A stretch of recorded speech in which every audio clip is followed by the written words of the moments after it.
All right, everyone, we are ready to go with our next speedrun. So tighten up the nets, grab your paddles, and it's time for King of Ping Pong MegaMix with Professor Birch. Go ahead and take it away. Thank you, thank you. Hello, Power Up with Pride. You've heard me a couple times this weekend already. I am Professor Birch, and today I am bringing you King of Ping Pong Megamix. King of Ping Pong Megamix is a arcade fighter meets sports game. A lot of this is going to make a lot more sense when we actually get into the game, but what I'm going to bring to you today is Amateur League, which is just going to be what is effectively the base level arcade mode of the game. Championship you unlock after beating Amateur League, which is essentially the same thing, but like higher difficulties, with more little things added into it. But with Amateur League, we're just going to play through these 5 ping pong masters on our way to becoming the king of ping pong. Yeah, and a lot of the mechanics makes more sense visually as I explain it than if I were trying to do it right now. But yeah, the best before we even start, this game contains multitudes. It's going to be a little silly because it's very much a Street Fighter parody in some aspects. The matches even get introduced with fight, in typical fighting game style. But at the same time, this game is also extremely difficult. Don't let the fact that I have S ranks on all these fool you. According to Steam, less than 10%, less than 30% of players have even beaten the final boss, which you see is Ping here. So this is going to be a little technical, and there might be times where I need to lock in because this game really sort of taxes attention and reaction speed. With that being said, let's get on into it.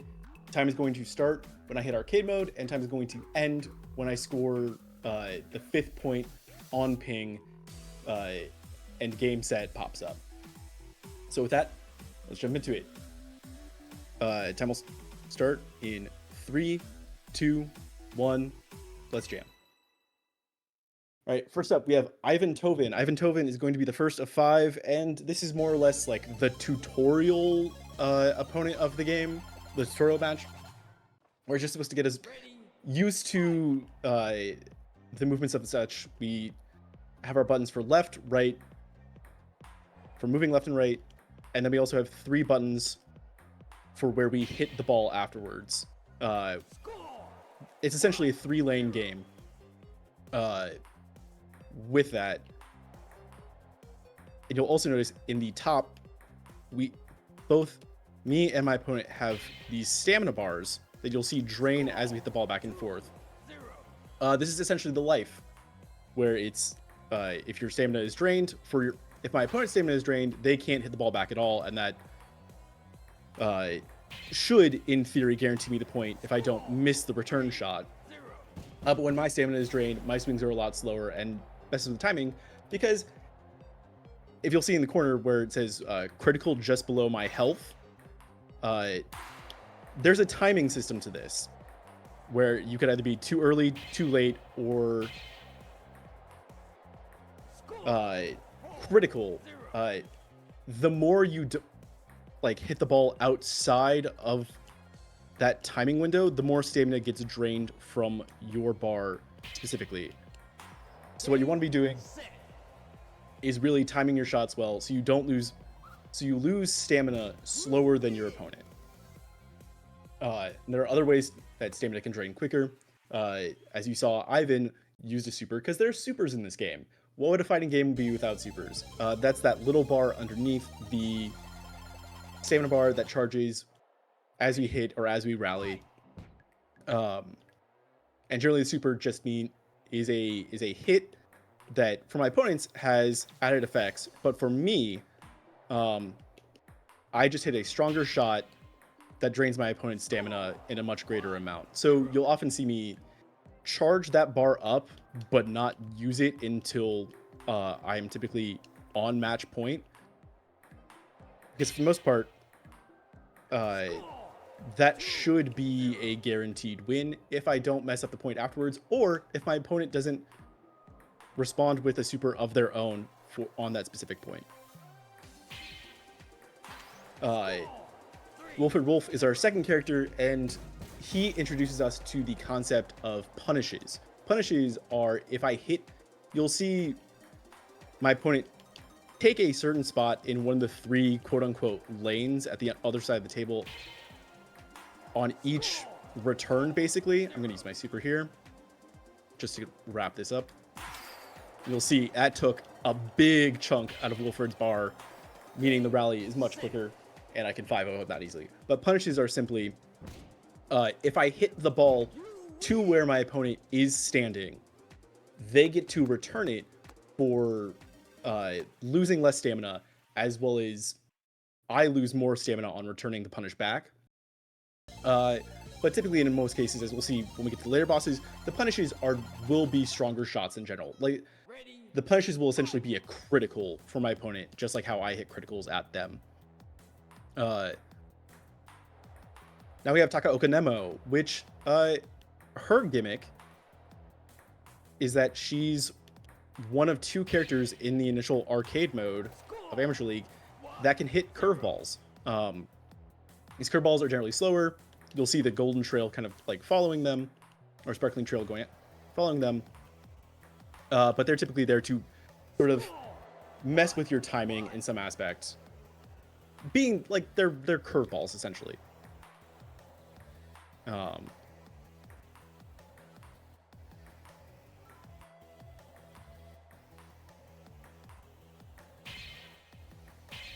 But yeah, Nemo actually punished me a lot when I first started playing casually because I just couldn't get the feel for the curveballs to begin with. But that being said, once you have that rhythm down, it's pretty easy. So a lot of speed running this is just going to be not hitting into punishes, trying to win while giving up as few points as possible.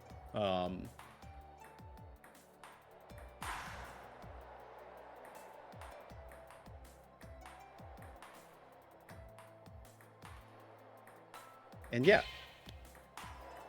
Sushi, any questions so far? Oh no, I'm just enjoying watching this as we go through because I saw this when we were reviewing games for the game list. I was like, it's a fighting game, it's a ping pong game. I really wanted to see this. I'm glad we're getting to showcase it.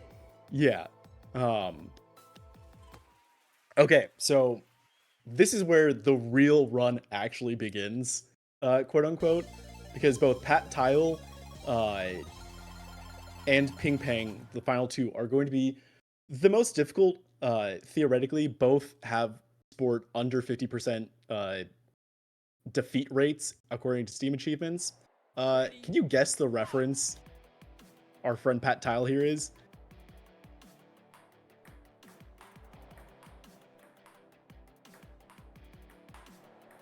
That's right. He's Guile from Street Fighter.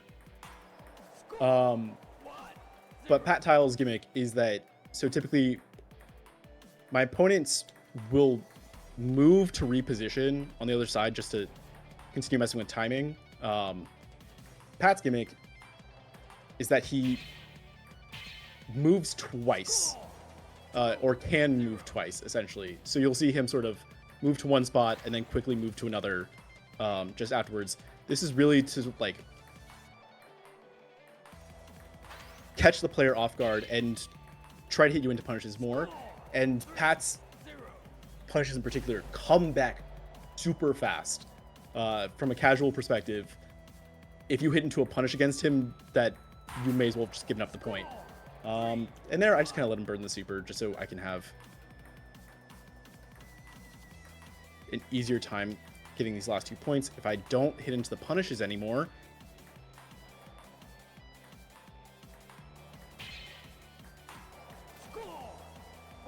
that's 4. So as long as I don't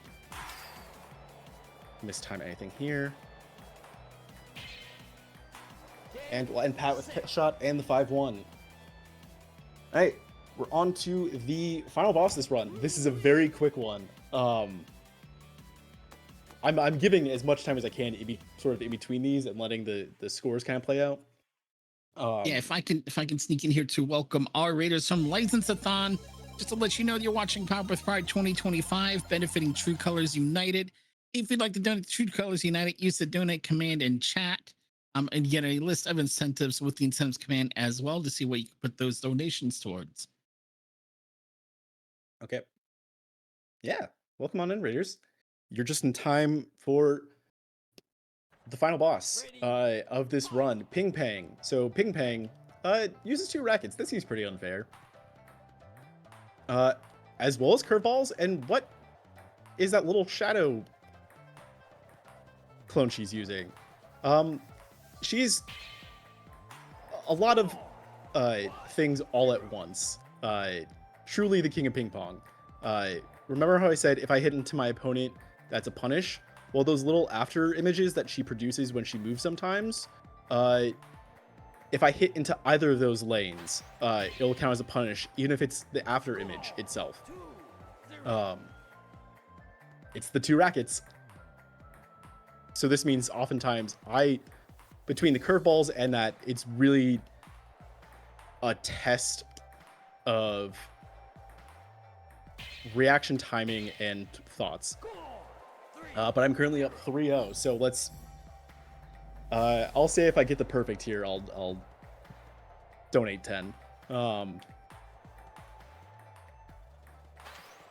Speaking of Steam achievements, because I only got this yesterday in practice, you want to take a guess as to what the percentage of players who have flawless Ping Pang are, Sushi? I'm going to say under 5%. 8.1. Close. I would have been great to get in the marathon, but I'm just going to use the super here and hopefully close this out. Once again, time will be on when the 5th point is scored. And time.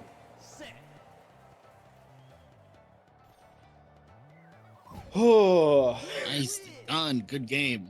yeah. My practice runs did not go as cleanly as I thought, and now we're going to just enjoy this cutscene as a new King of Ping Pong has been crowned after a grueling 32-person tournament. 32 of the best ping pong players in the world. We've gone from unranked to the king. But yeah, that will be all for me. I've been Professor Burtch. You can find me Twitch, YouTube, Professor Burtch. Don't expect, if you want to consider running this game at all, there are no resources because I'm the only runner of this game. There is no SRC page. So if you are interested, I highly encourage trying this game out. This game is fun.